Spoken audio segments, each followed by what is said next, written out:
Anybody who doesn't like life, what they're actually saying is they don't like their story. Story is the most powerful tool to compel a human brain. I mean, people cannot tune out when it comes to stories. Donald Miller is a best-selling author, the CEO of StoryBrand, and he's one of the world's leading voices on brand clarity. Everything that you have ever spent money on is a survival asset in some way. Because the brain is always looking to survive, you need to position your product as a survival asset. And you need a soundbite that explains why it's a survival asset. If you position yourself as the hero of the story, you're going to lose. I promise you. The StoryBrand framework will help you generate 7 sound bites. The reason these sound bites work are because the 2 things the human brain is always trying to do. The first thing the human brain is trying to do is people are more motivated not to lose something than they are to gain something. If you stop talking about your customers' problems, they're going to stop paying attention to you. So walk us through this 7-step framework. Like, what are the key sound bites that we need for all of our messaging for our business? Sure. Well, the first one is, Yeah, fam, what if the reason your customers aren't buying isn't your product, but actually your story? In today's episode, we're joined by somebody who knows exactly how to fix that. Donald Miller is a best-selling author, he's the CEO of StoryBrand, and he's one of the world's leading voices on brand clarity. His work has helped thousands of businesses, from startups and giants like Chick-fil-A and Pantene, cut through the noise and connect with customers through powerful, clear storytelling. Now, Donald has been on Yap several times, 3 times to be exact. If you guys want to check out my previous episodes with him, they're in the show notes. But for today's conversation, we're really sticking on his classic 7-step StoryBrand framework. He recently came out with StoryBrand 2.0. There's been some changes related to AI and having a controlling idea. We're going to break all that down. We're going to break down the 7 steps. You're going to learn the difference between a hero and a guide and so much more. If you want a masterclass in messaging, this episode is not going to disappoint. So without delay, here's my conversation with Donald Miller. Donald, welcome to Young and Profiting Podcast. good to see you again. I am so happy that we're reconnecting. I'm really excited to learn more about StoryBrand 2.0. But I first want to warm up my listeners because some people might not have heard of you before. And so I want to talk about your career journey because you started off with personal storytelling. You wrote like some spirituality, personal development books like Blue Like Jazz. And then you went into business strategy and you've created this amazing StoryBrand brand. You have so many awesome podcasts in the business space and you've really crushed it in the business space. And now you're getting into tech with StoryBrand AI. That's so right. I want to know, like, what is the through line between all of these endeavors? Well, I mean, it's really story. I'm a geek when it comes to studying story and story structure, how to tell stories. I started studying them when I wrote memoirs because I needed to write a better book. I just needed to keep people turning the page. And so I would study story and story structure in order to write better books. Ended up writing a screenplay that got a national theater release. And I just kind of geeked out on it. And so from there, story is the most powerful tool to compel a human brain. I mean, people cannot tune out when it comes to stories. In fact, it's almost an addiction. The amount of interest that you can pay to a story. In fact, every day, not every day, but most nights, my wife and I will get 20 more minutes into something that we're binge watching before we're about ready to fall asleep. But our daughter, she turns 4 in about a month. She wakes up in the morning and asks if she can watch Spidey and Friends or something. Of course, we say no because we limit the amount of screen time that she's able to watch. But she wants to sit in front of this moral universe and watch these characters try to accomplish something and overcome challenges. So I got really fascinated with story as an attention-getting device. I got fascinated with why the human brain cannot resist a good story. And I noticed in my own work that if I used story and story structure, if I told stories in my books would sell 5 and 6 times as many copies as they would have if it was just a lot of bullet points and ideas.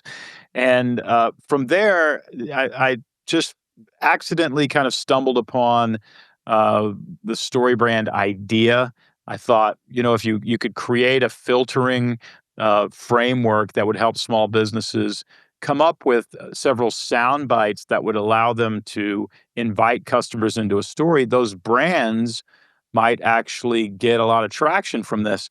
So I wrote a book called Building a Story Brand. That book sold 1,000,000 copies, and all of a sudden I found myself in a completely new career, consulting with brands on how to get attention using sound bites. And I've been doing that for about 10 years, and I'm extremely grateful because I'd written about 7 memoirs. I didn't wanna write an 8th one. I thought nothing else had actually happened, and so I didn't have anything to write about, and so I really got lucky, when Building a Story Brand took off because for the last 10 years, that's all I've done is help brands clarify their message, and then with the advent of, uh, artificial intelligence, we began playing with AI to write your sound bites for you. The first book, you'd read the book and you'd sort of brainstorm and come up with your own sound bites.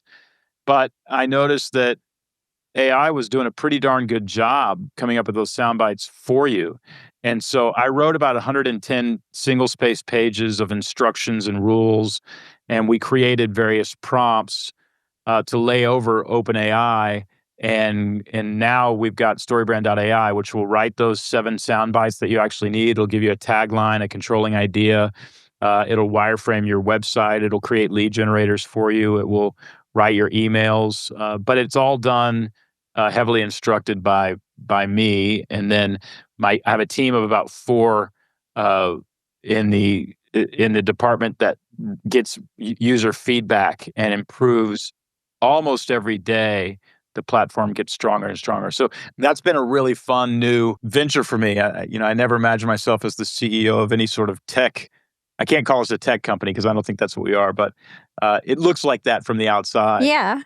That's been a blast. And as we all know, AI, it feels like magic. I mean, in the old days, you might spend I mean, sometimes 4 and 5 months trying to come up with your messaging campaign, and that can now be done inside of maybe an hour, hour and a half. It's Yeah. really incredible. AI is incredible. I use it every day. I can't wait to kind of like dig deeper into the AI piece and how we can use it with StoryBrand AI. But first, I want to understand your personal transformation story because I know that actually laid the foundation for StoryBrand, and I feel like it will help people understand the key concepts of the StoryBrand 7 piece framework.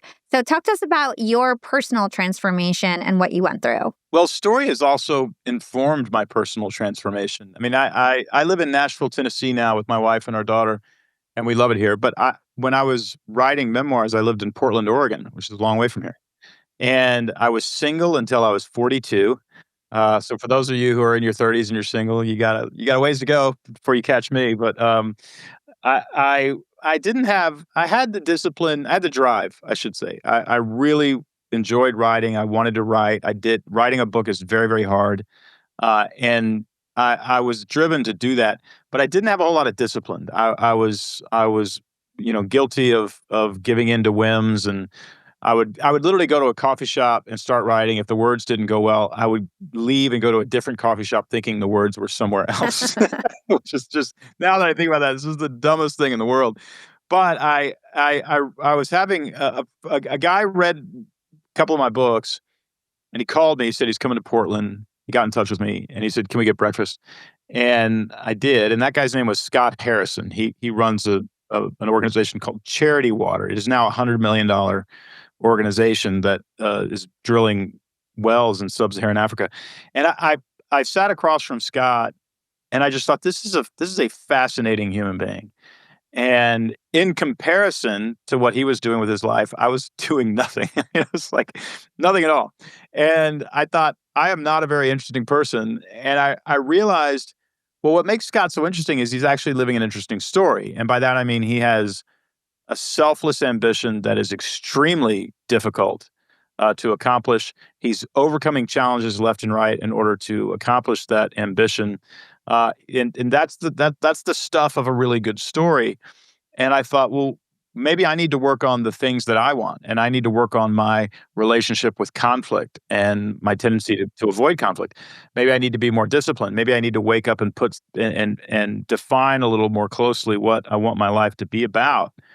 And that was transformative for me, because I realized that anybody who doesn't like life, what they're actually saying is they don't like their story. Mm. Life is fine. Life is stunningly beautiful. It's got a lot of conflict in it, but it's got enormous amounts of beauty. It's got some pain, but so do good stories. I began to see life through the lens of story. And of course, we can't control a lot of life. We can't control when we're born, where we're born, who our parents are. We don't get to control a lot of that stuff. But we can control what we decide to spend our time on. We can control what we daydream about. We can control whether or not we're ethical people. We can control the decisions that we make. And so, in other words, you actually can control the story that you live. And there are rules that make a story good, and there are rules that make a story uninteresting. And if you disobey those rules, your movie will fail at the box office. And so I began to translate some of those rules into rules for my life. And that was transformative, and I really mean, Hala, I mean transformative. When I was playing with these ideas, I weighed more than 100 pounds more than I do right now. I had trouble paying bills or being disciplined with money. I My dating life was a complete, awful. It was just terrible. Like, women should just stay away from me, and they did, thank God. Um, and I started thinking, well, wait, if you were a hero in a story, you would be lazy. You would not be a dreamer who dreams about really important things. You would probably be perceived as a little bit selfless, and nobody would like this movie because it's not about anything. And so I decided to change that. And I began creating sort of vision statements for my life. I began embracing the challenges. When I say I was heavy, I was 387 pounds, and I'm 180 pounds now. I'm 200 pounds lighter. Yeah. You look great, by I've the added way. Like, I you feel look good. younger than ever. Yeah, well, it happens when you lose weight, you just kinda get healthier as you feel like you're aging in reverse. Mhm. But, and I met a beautiful woman, and we began to date, and we started a family, and now we have a kid, and I started a company that has made over $100 million, and, um, even the idea of StoryBrand was a story that I could step into in terms of a story about a guy pivoting his career. And it's been really, really wonderful. It doesn't take away some of the existential crisis of the existence of death and the fact that we all have to go. And it doesn't take away, it doesn't make time stop and some of the things that we wish that we could do. But a hero in a story embraces those challenges and accepts them. And so I just kind of remember the rules of story and how they apply to life. And that's been dramatically transformative for me. Yeah. I feel like something that I always say is like you're never too old to take on your dreams and to learn something new. And I feel like you are the epitome of that. Like basically, having this big transformation at 40, plus years old. Yeah. And Yeah. now you've got this you said your company made $100 million. I think I read that you have like 80 plus employees. Ah, How many employees do you have? not 80. We have Not about 80. I 30. know. So this information Yeah. is always wrong on Yeah. the internet. We have about 800 in our certified community. So I feel like the company is much bigger than it actually is. And that 100 million is, by the way, it's over the last 7 or 8 years. So, Yeah. Still we're not incredible. we're still a small business, but yeah, if you would have told me 20 years ago you're going to be the CEO of a company and you're going to be working with, clients, giant clients and helping them figure things out, I would have thought you were absolutely mad because I didn't have the skill set to do that. But when you jump into a story that forces you to become a better version of yourself, you become a better version of yourself, and you have to. Yeah.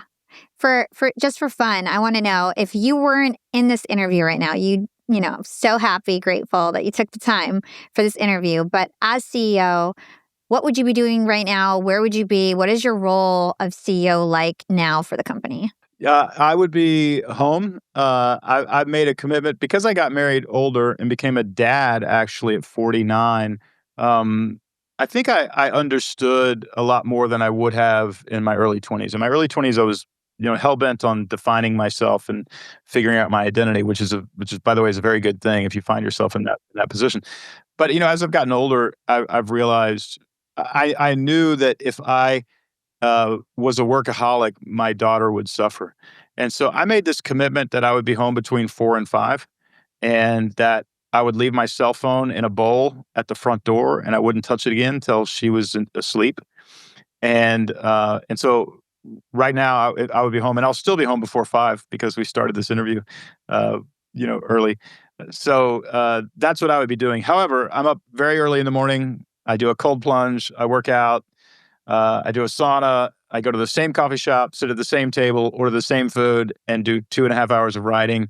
My office is across the street. Across the street, I'm in meetings most of the day, and then at about 2 o'clock, I start taking outside interviews and outside meetings. And so I'm a Groundhog Day guy. If I can just live the exact same day over and over and over again, I would do it because that's the secret to incredible productivity.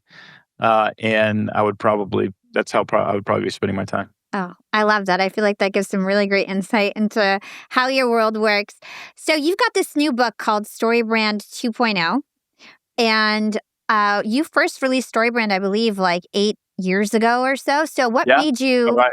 yeah, what made you release this new version of StoryBrand? Well, it had done well. It had sold a lot of copies, and when I wrote the book, I didn't have a lot of case studies. It was theoretical. I had a few, but I didn't have very many. And in the 8 years, 7, 8 years since the book came out, and I was able to rewrite it, I added to the rewrite. I basically took the existing book and just rewrote it, from beginning to end. And by the end of it, it was 10,000 words longer than the original. And what those 10,000 words were case studies and stories, so that people could, you know, have way more examples of the sound bites they need, and stories about what happened to those companies when they started using those sound bites. And so I think the book is much, much better. And then, of course, StoryBrand.ai as an accompanying tool, I think it was also necessary to add to the new book. So it's a much, much better version of it. It's actually selling more copies now than it sold in any previous year. And so I'm very, very grateful for that. That's amazing. Yeah. Everybody, I mean, every marketer knows StoryBrand, even like business owner. It's so popular.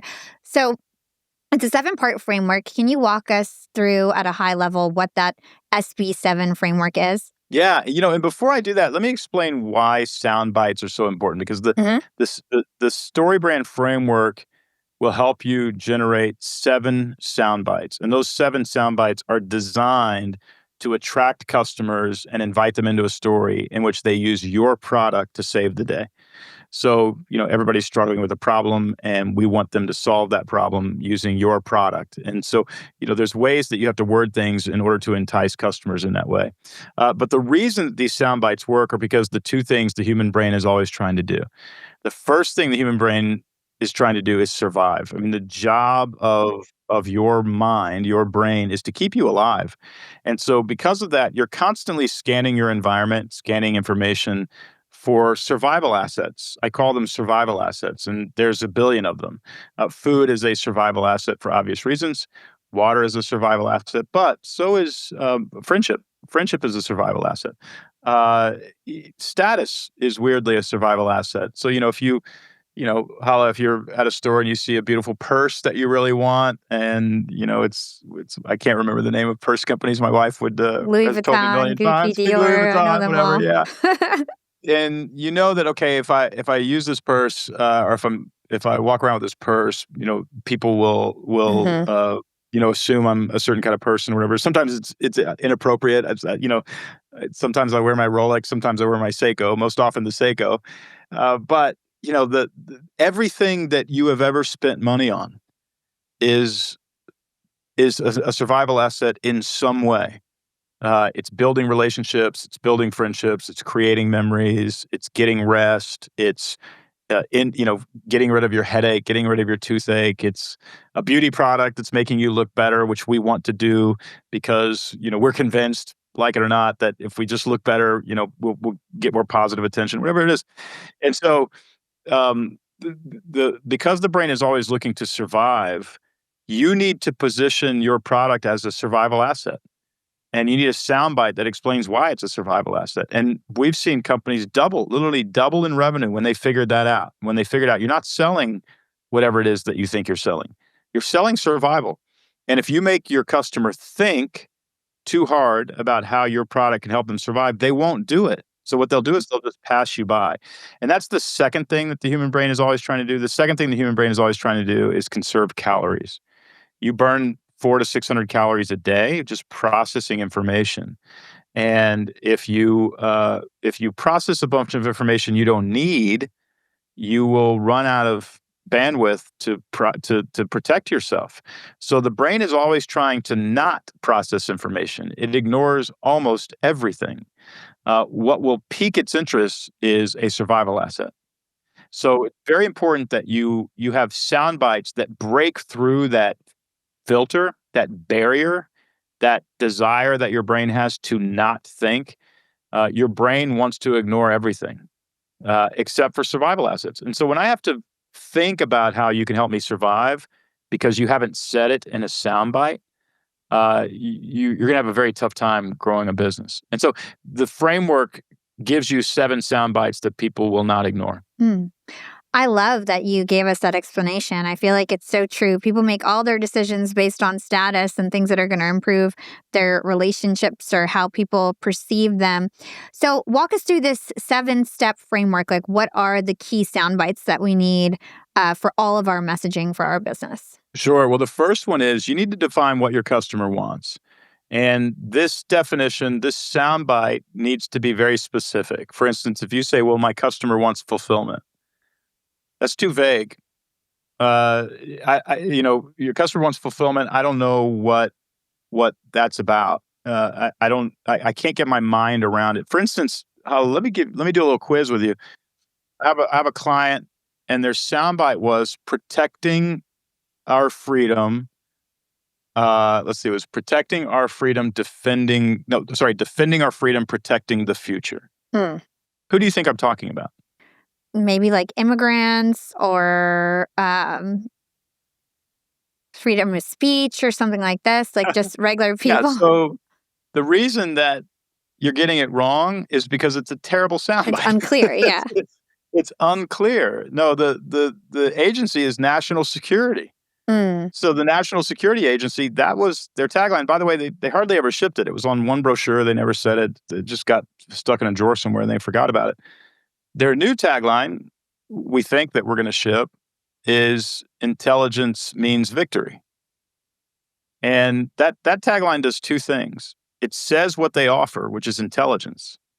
And it says what the stakes are if you don't have it. Mm. If you don't use our intelligence, you're going to lose a war. People are going to die, literally.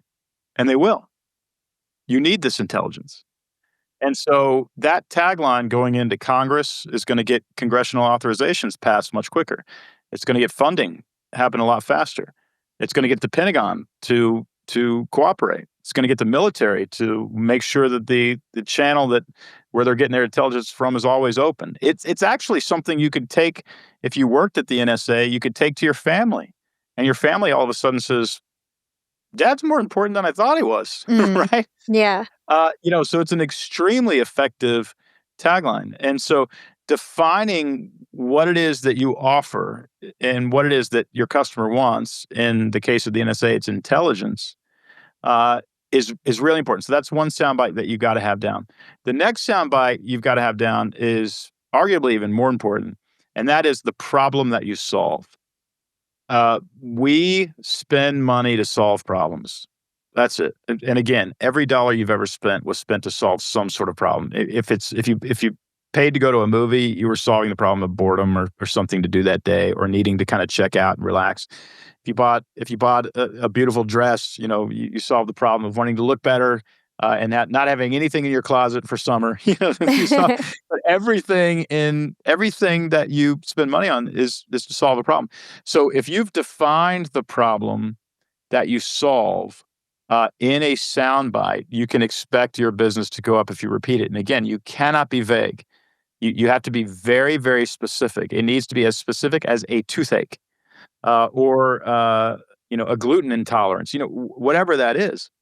So the problem is the second soundbite. The next soundbite is really fascinating, and is the soundbite that positions you as the guide in your customer's story. As you know, Hala, we say never play the hero, always play the guide. And the guide is the character that helps the hero win. And if you position yourself as the hero, you're positioning yourself as a weak character in need of transformation, ill-equipped, desperate for help, and unwilling to take action. That's every hero in every story, by the way. So why would you make the story about you? You want to make the story about the customer because the customer is looking for somebody to help them in their story. They're not looking to hear your interesting story. So when people come to me and they say, Don, we really need help telling our story, I say, you don't. I mean, I can do it. I can put it on a napkin. You can tell your story. What you need to do is you need to invite customers into a story because if you play the hero, you're going to lose. You know, Jeb Bush lost a presidential primary with the tagline, Jeb can fix it. Well, he made himself the hero of the story. And by the way, what's he fixing? It. So he broke two rules already, made himself the hero, and he offered something that was elusive and ambiguous. Hillary Clinton lost a presidential election with the tagline, I'm with her. So I'm with her. She's the hero. And by the way, we're with her going where? Doing what? There's no offer there. She didn't define what it is that she's going to bring to the country. Now she did in various speeches and that sort of thing, but not in the one line that she needed people to memorize. And so the stakes of this are very, very high. You do not want to. If you position yourself as the hero of the story, you're going to lose. I promise you. Yeah, we don't like narcissists. We don't like people who make it all about themselves. Yeah, it's interesting because I feel like I interview a lot of marketers, and there's this concept of the hero journey, the epiphany bridge story, right? That everybody always talks about. I use it in some of my materials when I'm trying to like sell courses or something like this hero story idea. So do you advise that like we don't put our hero story within our marketing materials? No, I do. I actually advise that you do, even though I just said never do it. There's a place for it. There's actually three levels of messaging. The first is the curiosity sound bites. Next are the enlightenment collateral, and next is commitment collateral. So, so if you think about the curiosity sound bites, those are the sound bites that invite you into a story. And then the enlightenment material is where I do my due diligence to find out if you're somebody I want to work with. And then the commitment sound bites and the commitment material are where I ask for the money. So where most companies get it wrong and most businesses get it wrong, they get the curiosity sound bites wrong. And so I think it's okay to tell your backstory. It's called the guide backstory. It's okay to tell your guide backstory, probably though after somebody has done business with you. Because when you tell your story, it does create a bond and but it's only after you've earned their respect and become their guide. And then your story matters. But I would never, ever, if I'm standing on a stage in front of an audience that I've never met, I will not tell my story. I just won't do it. Okay. I So will like invite first them into the story. impressions, it's about them. That's right. Okay. Got it. Okay, sorry I interrupted you. So we're talking about Yeah. guide. So the soundbite that you need to position yourself as a guide is twofold. You need to express empathy and competency. And empathy means I feel your pain, I understand your pain, and I know how to get you out. And so, for me, uh, I would say something like, I know how hard it is to look at a blank screen and come up with the soundbite that you need. And so I spent 10 years developing a framework that comes up with a perfect soundbite that will grow your business. And I can do the same for you. So I expressed empathy toward their problem. And then I described the competency that I built up to solve that problem. So in that way, it's okay to talk about yourself, but you got to talk about why you care so much about your customer's problem. And you got to talk about why you're so qualified to solve it. So those are the two sound bites or the single sound bite with two parts that positions you as the guide. The next sound bite is easy. It's a 3-step plan. Break down the process that it takes to do business with you into 3 steps. And you almost need it for every product. You want to say, look, I do an intake where I just ask you a bunch of questions. I give you a custom report on what I think you should do. And if you want me to hold your hand and you want to pay me on a retainer basis, I enter into your story and we make this thing better. The brain loves and understands 3 steps, and it also creates a bridge from your customer's problem to your solution, and it dramatically increases the number of sales that you make because people don't want to work. They don't want to move into a fog. They're like, give me baby steps, give me baby steps. So those 3 steps are the baby steps. And then there's the call to action. This is where you ask for the money. And there's a specific way that I want everybody listening to me to ask for the money from here on out, because you're going to see an improvement in the number of people who make a purchase. The way I want you to ask for money is this. if you're struggling with this problem, it's the right decision to buy this product. If you are struggling with this problem, the right decision is to buy this product. So if you are struggling with a terrible toothache, it's the right decision to take X medicine. When you actually word it that way, what you're saying, what you're alleviating is the confusion that the customer has, which they can't put words to. But the confusion, the question that they have, especially if it's an expensive item, is simple. Is this the right decision?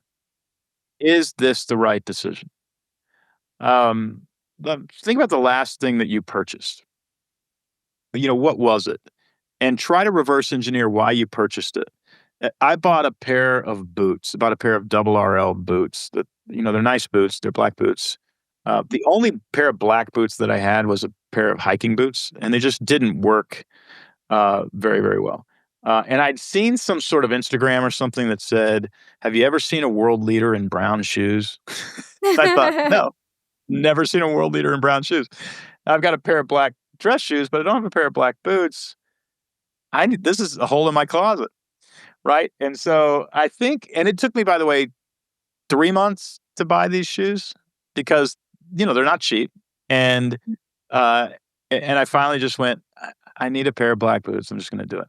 I think 3 months ago, if somebody would have said, if you're looking for a pair of black boots that you can wear with a great suit or blue jeans and get a lot of use out of, the double RL black boot is going to do all of that for you. It's the right decision. I'd have bought it 3 months ago because for 3 months, what I'm sitting there doing is going, gosh, this is expensive. Should I do that? I mean, is that the right decision? Uh, and but if somebody else who had some authority would have said to me, no, it is the right decision. I would have gone, okay, thanks. I learned that, by the way, when I bought a nice watch. I'd been looking for years for a nice watch, and I'd gone to jewelry stores. I'd seen some that I liked, but I always backed off. And finally, somebody just said, "Don, do you have the money for this watch?" I said, "Yes." They said, "Do you like the watch?" I said, "Yes." They said, "Do you have a good reason to buy it?" Because they knew why I was buying it. I was buying it because my company hit a certain revenue point, and I was going to buy a watch. I said, "Yeah, I got a good reason to buy it." He said, "Then I think this is the right decision. Do you want me to box it up?" And I went, "Yeah, I do." Thanks for Like, thinking for me. yeah, so you need a soundbite that affirms that your product is the right decision. Now, you can't just say, "Hey, this is the right decision." You actually have to say, "If you are struggling with this, then this is the right decision." So you wanna make sure you get the problem right. You also wanna make sure that your product actually solves that problem, otherwise you'll get a bad name. Yeah. Then there's 2 more sound bites, and that's the success soundbite and the failure soundbite. And these sound bites, the success soundbite is the soundbite that says, "Here's what your life will look like if you buy this product." And, of course, that's gonna be good, right? You're gonna have a great pair of black boots that you love putting on, look fantastic with a suit, but when you gotta change into jeans, you just use the same boots. Uh, the failure soundbite is going to be, um "Don, the suit looks okay with a pair of black dress shoes, would look a lot better with black boots." And you're gonna feel, uh, like you're not quite dialed in this outfit without these boots. And I'm going, I just sold myself the boots, right? Right. And so, those are the 7 categorical sound bites that you need. And at StoryBrand.ai, those 7 sound bites plus something we call a controlling idea, Yeah. which is the idea that dominates your business, that this is what the whole idea is. Like, my controlling idea is clarify your message so customers will engage. And also a tagline. I write all of that for you for free at StoryBrand.ai. And then if you want, there's a paywall and you can get lead generators and pitch decks and proposals and keynote Yeah. presentations and wireframe websites and all sorts of other really great stuff. I definitely want to use it, to be honest, because I feel like I just want to like revamp like all my marketing materials, and this is like the Well, perfect time we and the just perfect tool. launched yeah, Hala, we just launched it's a blog generator, but you can use it for LinkedIn or Instagram posts or whatever you want. And the great thing about this is you don't have a blank square that you type anything into, although we have that asset at storybrand.ai, but it asks you questions. So it basically, you're writing a blog entry, and so it says, "Hey, what's the main problem that you're trying to solve today?" How are you trying to solve it? How's this problem make people feel? What's some wisdom that you've encountered that helps people solve the problem? Do you happen to have a story of somebody who used this idea to solve a problem? It asks you those questions. It asks you the right questions in order to get the best possible output, and then you can use that for anything you want. I have a bunch of follow up questions. So, you mentioned the controlling idea. I know this is something new that kind of sits on top of the framework. So, talk to us about like what makes a good controlling idea. How do we come up with one? Or is there like a certain like framework that we should use? The controlling idea is less of a framework and more the moral of the story or the point of the story. So that idea, the controlling idea, comes from screenwriting. And when you're writing a screenplay, you want to define the controlling idea before you begin because it creates a filter. So let's say I'm writing a story about a woman who owns a bookshop in New York, a bookstore in New York, who, without knowing it, has an anonymous, pen pal who owns a chain of bookstores that are very corporate and is killing all the little mom and pop bookstores. Of course, we know this movie, right? And uh, so the controlling idea is two people who should be enemies fall in love before discovering they should be enemies. Well, now that's a filter for the rest of my story. So it can't be a story about winning a marathon. It can't be a story about adopting a dog. It can't be a story about running for office. It tells me what to leave out. And when you actually know the controlling idea of your organization, again, mine is clarify your message so customers will engage. Once I know that that's the controlling idea of my book, if I'm writing a book, everything in that book has to defend the controlling idea. And I can really come up with a great joke or a great whatever, but if that joke doesn't actually defend the controlling idea, I have to leave it out. And it's a wonderful filter. And so, for instance, I helped a brand recently come up with the controlling idea that kids love aquariums. They sell aquariums, they sell fish tanks, they sell fish. Well, actually, they don't sell fish, but they sell, everything that goes into the fish tank. And that controlling idea also became their tagline. It doesn't have to, but that one became their tagline. And when they started putting that on fish tanks and fish food and signage on shelves in PetSmart and Petco, they saw they saw a 99% increase in sales in Wow. the test market where they tested that controlling idea. Because finally customers could walk in the door and know why they should buy it. They should buy it because they have a kid who's going to love this. That's it. You don't overthink it. And so that's where the power of a controlling idea comes in. It tells everybody what to focus on. And more importantly, it tells you what to leave out. Yeah. And so tagline is more like external, maybe something that's like easy to remember, fun. Controlling idea can be Yeah. something internal that we use as a filter for all of our communications. Is that right? Yeah. And half the time your controlling idea becomes your tagline, half the time it doesn't. Yeah. The difference between a controlling idea and a tagline is the tagline is memorable. Your tagline needs to be able to be repeated. I like 3-word taglines. Okay. Eat more chicken sells about $20 billion worth of Chick-fil-A chicken every year, right? So what's the controlling idea of the whole Chick-fil-A effort? It's to get people to eat more chicken. So we're not going to do anything else. That's what we do. And that's our focus. We're never bringing a burger in here. And so, I think the controlling idea is really important. The difference is the tagline needs to be something that is very, very easy to remember. It also, in my opinion, it cannot be unclear. It has to be extremely clear what it is that you offer and why it matters. And it's amazing. You can actually get that done with 3 words. Kids love aquarium. Mhm. Uh, Eat Can I more tell you chicken. mine for I my would love it. podcast? I would love it, Hala. Listen, learn, profit. That's actually really good, especially the word profit. It tells, and the reason is you have immediately told me, one, I love a tagline that tells me what to do. Eat more chicken, right? Uh, but then you added something else in just 3 words.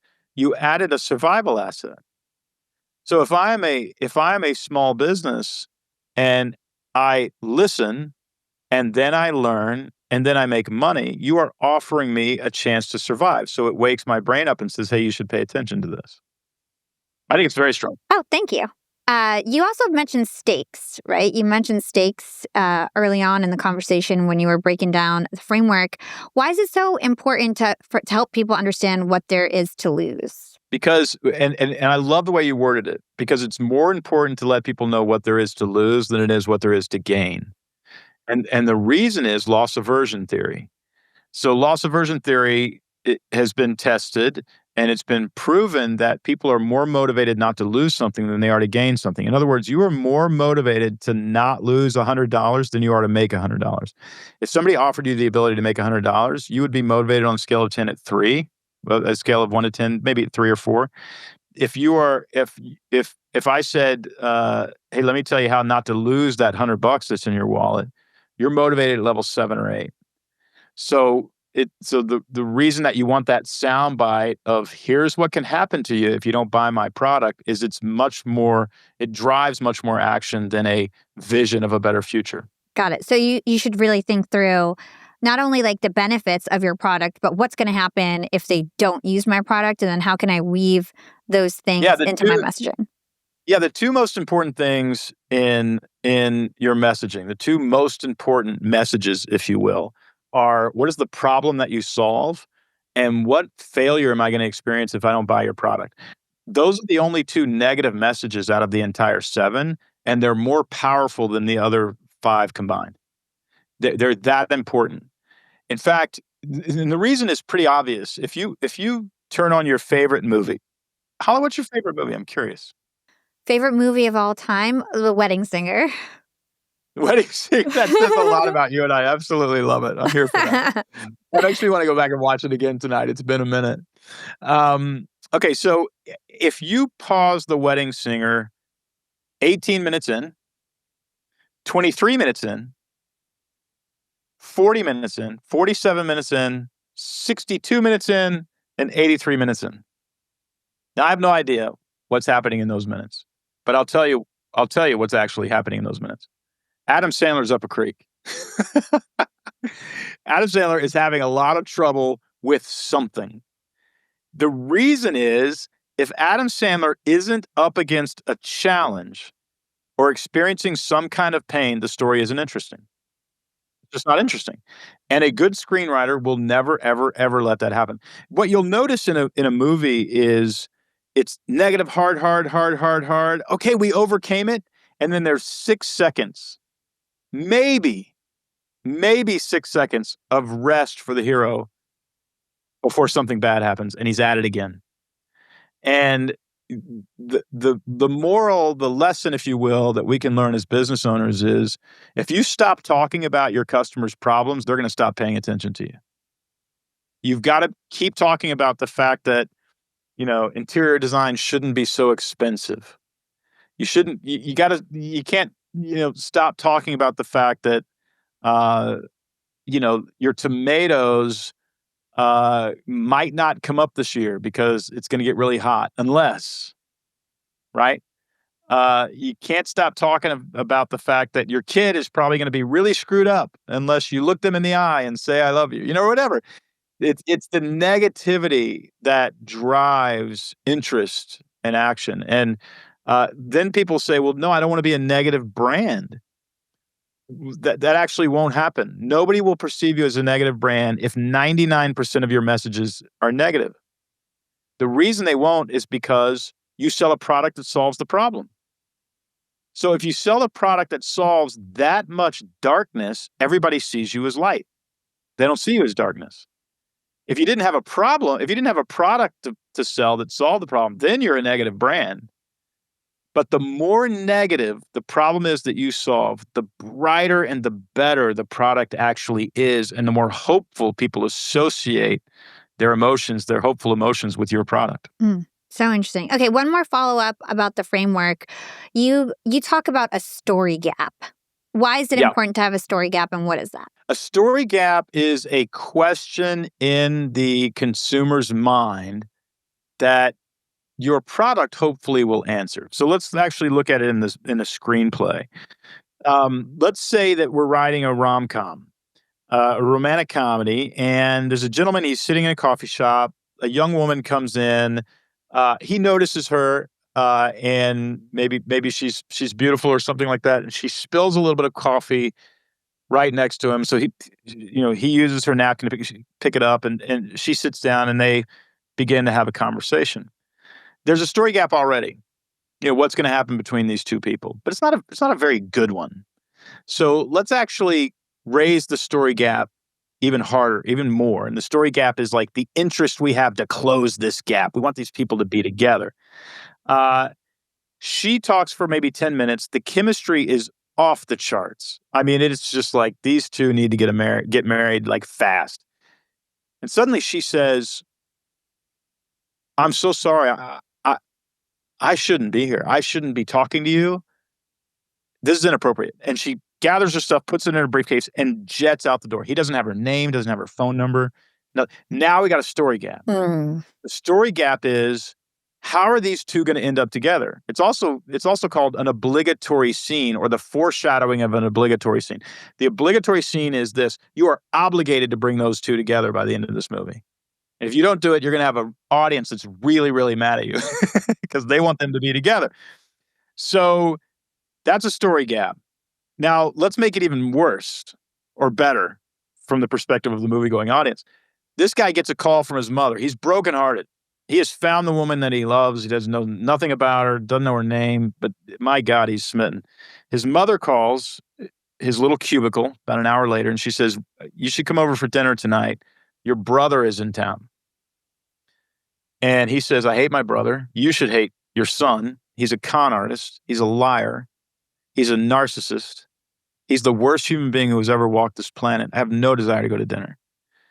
And the mother says, "He's changed, and you need to come. Some things have happened in his life, and he's really trying hard. Will you please give him a shot?" So he goes to dinner that night. The brother is there, and he says, "Listen, I know I've been an ass, but it's different now."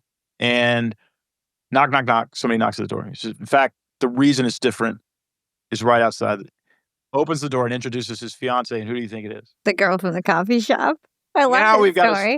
a story. Now we've got a story, right? Because the story gap is, how are they going to get together? We've got a villain, the brother, who's a con artist and still a jerk to this day. And of course, we see that as the movie unfolds, how horrible he is.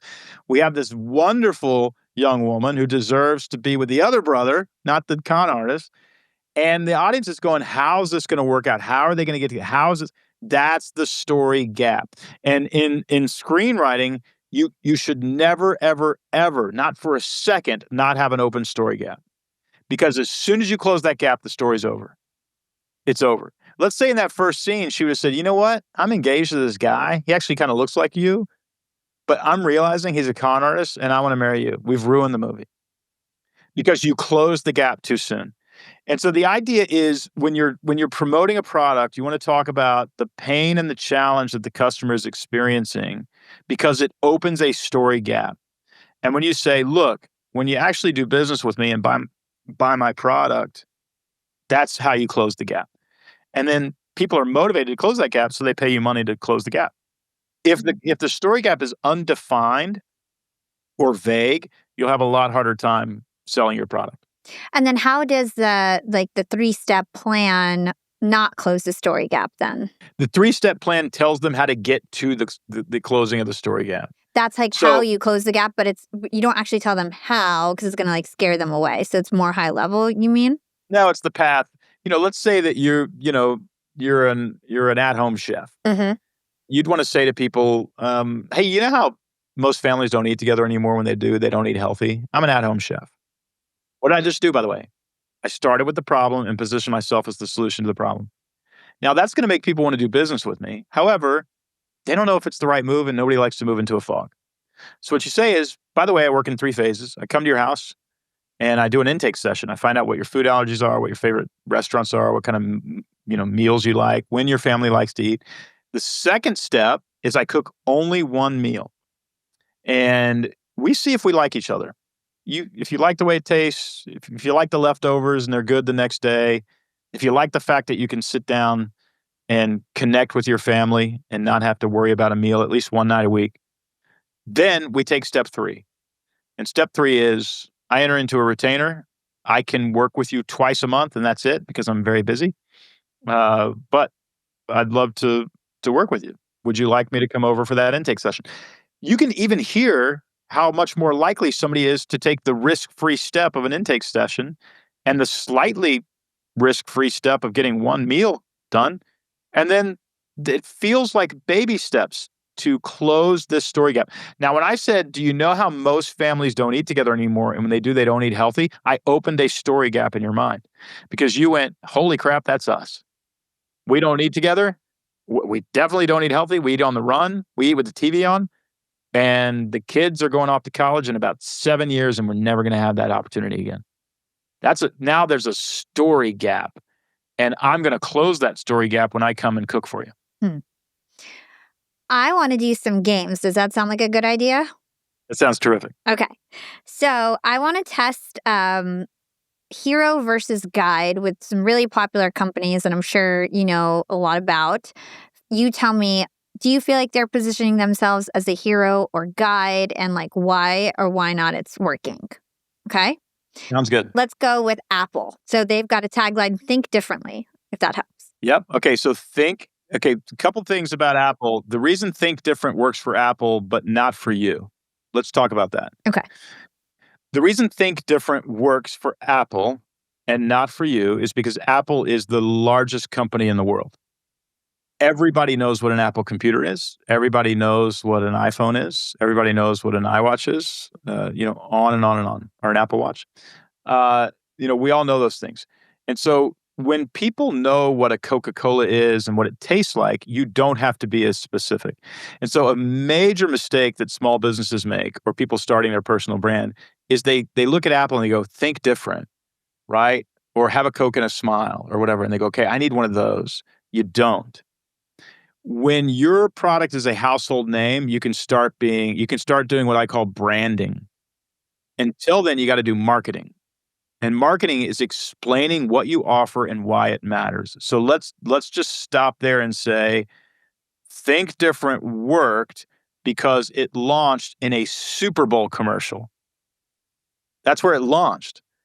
If you have the money for a Super Bowl commercial, have fun. That's great. So, but however, they are positioning themselves as the guide, and they're telling the hero what to do. Think different. So that's a plus for them. Another plus is they're actually offering you a differentiation of your identity.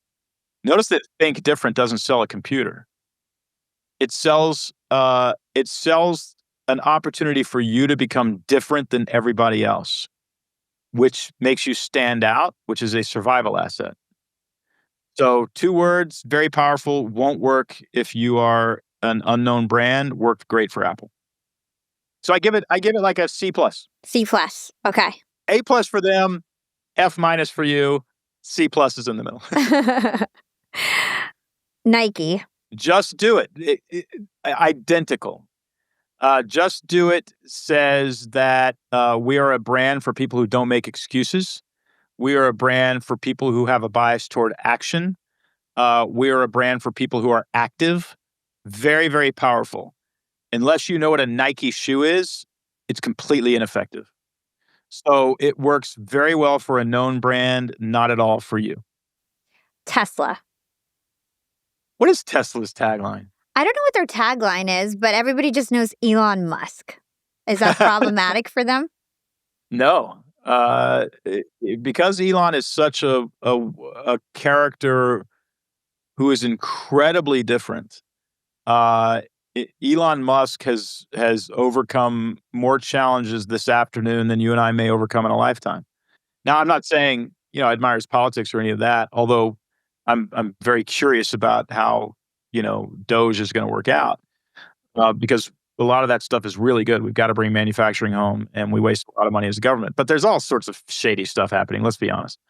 I think Tesla I don't actually know what their tagline is. I know that when they created the Roadster, it stood out as an electric car, so it's a differentiated brand. What was really interesting about it, it was an offer right at the height probably of the environmental movement.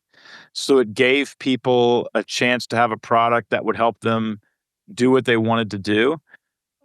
It was like Apple in the sense that this is an alternative, which is really, really good. I could read And you the tagline if it's helpful. yeah, let's hear it. Accelerating the world's transition to sustainable energy.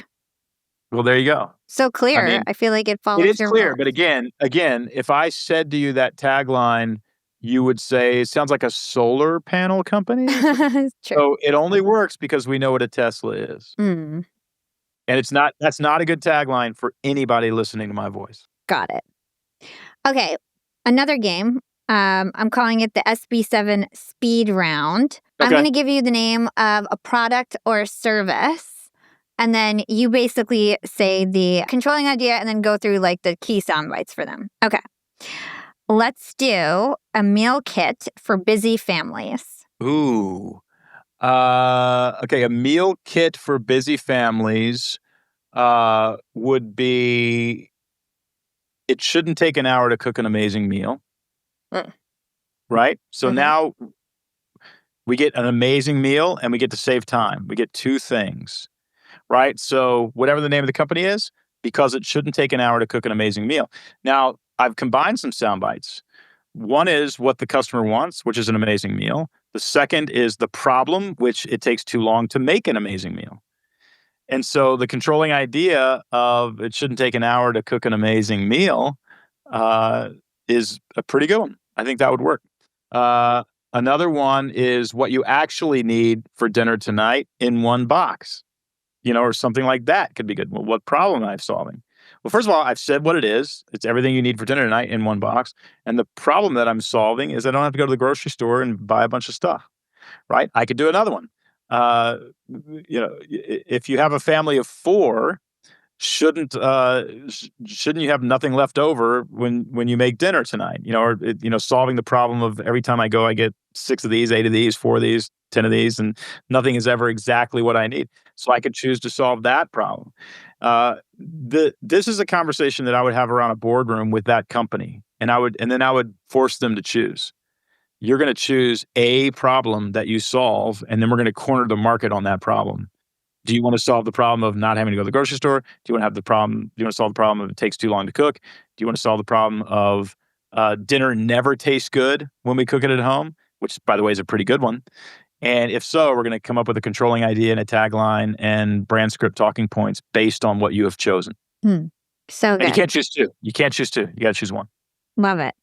Let's do a recruiting firm for startups. Recruiting for startup employees are different. Let us help you find the ones that work. So now I'm convincing people that startup employees actually have to be wired a certain way, and you're not going to find them at any other recruiter. But by the way, I kind of believe that. But if you've ever been around a startup, right? You've got to be, you've got to be, Scrappy. you've got to be scrappy. You got to be comfortable with an ambiguous future. Mm-hmm. And you got to wear five hats, not one. So that ain't the modern workforce. And by the way, I just wrote the copy for their website. Just literally what I just said would do very, very well for them. Yeah, you did do a good job. So for any recruiters out there listening, you're That's free. welcome. Yeah. Donald, this has been such an amazing conversation. I end my show with two questions that I ask all of my guests, and you don't have to answer them based on the topic of today. It can just come from your heart. So first of all, what is one actionable thing our young and profiters can do today to become more profitable tomorrow? I almost always answer focus. Focus is the key to everything. When you look back on your life, I want you to answer the question, what should you have left out? And then start leaving that out. And when you find yourself focusing really on what matters, the rewards are compounding. I love that advice. And what is your secret to profiting in life? And this can go beyond, business stuff. The secret to profiting in life is to make sure that your life mission is mutually beneficial. And what I mean by that is that you're going to get a lot out of your mission, but so are other people. And if you don't take people with you, now I hear people say, "No, my life mission is only about others." You're lying. You're lying. We are selfish human beings. We are trying to survive ourselves, and you're not telling the truth. But when it's mutually beneficial, when I say I want the most enjoyable relationship any dad has ever had with their daughter, two of us benefit. And that's a good ambition. And I would actually say, first of all, it motivates me because I get to enjoy a wonderful relationship with my daughter, and she gets to enjoy that. Hopefully, I don't have a whole lot of control over that, but hopefully she does. And so, I try to choose ambitions that are mutually beneficial, that I benefit, but so does somebody else. And there have been plenty of opportunities to make a lot of money, but only I benefit. And I pretty much have always said no to those things because they're always empty. Unless we can actually do something together that really helps each other out, it's probably not going to be a very meaningful ambition. I really like that mutually beneficial goal. It's really smart. So if somebody wants to get started with StoryBrand, where should they go first? Should they go grab the new book? Should they go to StoryBrand AI, or where should they go first? StoryBrand.ai is the place you want to go and start playing around to get your controlling idea, your tagline. There's a link there if you want to go buy the book. It's on Amazon. It's called Building a Story Brand. You can read about it. It's on Audible. You can read about it there or listen to it there. But StoryBrand.ai is where you should go. Awesome. Where can everybody learn more about you and everything that you do? Well, if you want to know about me and you want to see pictures of my daughter and our garden and my beautiful wife, Donald Miller on Instagram is where I get personal. Awesome. Donald, it's always a pleasure to have you on the show. Thank you so much for joining us on Young and Profiting Oh, Podcast. wonderful. Wonderful to be with you again. Thank you so much for having me. Well, that's the fourth time that I got to interview Donald Miller, and I've got to say this was an unforgettable episode. Donald brought us into the world of StoryBrand 2.0, and honestly, I think a lot of us are walking away with a totally different understanding of how to connect with our audience. One of the most powerful takeaways from this conversation was Donald's core belief: if you don't like your life, you probably don't like your story. That simple shift in perspective gave him the power to lose over 200 pounds, become a husband and father at nearly 50 years old, and build a business that's made over $100 million. It's proof that the rules of storytelling aren't just for marketing. They apply to our own lives too. So, do you like your own story? We also broke down Donald's 7-part StoryBrand framework, which helps entrepreneurs turn confusing messaging into clear sound bites that customers actually care about. And he reminded us that if your product isn't positioned as a survival asset, people won't pay attention because the brain is wired to conserve energy and focus on only what it needs to thrive. I especially loved when he said, if you stop talking about your customer's problem, they're going to stop listening. That's the kind of truth that every entrepreneur, marketer, or creator needs to hear on repeat. Donald also gave us the inside scoop on StoryBrand AI, a new AI tool that helps you build your tagline, controlling idea, emails, and even your website in just minutes. And best of all, it's based on the same principles and practices Donald has used to help businesses grow for over a decade. It's the same SB7 framework that we went over today. So Young and Profiters, if you're tired of confusing messaging or feel stuck in your own life story, remember this: you can change the script. You can start a new chapter, one where you're clear, intentional, and in control of your narrative. Thanks for listening to this episode of Young and Profiting. If you listened, learned, and profited from this conversation with the amazing Donald Miller, then please share it with somebody who needs a little push to step into their next chapter. And if you had a good time and picked up something valuable, then show us some love with a 5-star review on Apple Podcasts, Spotify, or wherever you listen to the show. It's the best way to help us reach more people. And if you'd rather watch this podcast on video, then head over to YouTube. My podcast has grown really fast on YouTube. It's very exciting. So search Young and Profiting there, subscribe, and drop us a comment while you're there. You can find all of our episodes on YouTube. You can also connect with me on Instagram at Yap with Hala or LinkedIn. Just look up my name. It's Hala Taha. And of course, I've always got to end the show thanking my Yap production team. It literally takes a village to put on this podcast. So shout out to my entire team who does such an amazing job. You guys are so dedicated. I appreciate you so much. This is your host, Hala Taha, aka the Podcast Princess, signing off.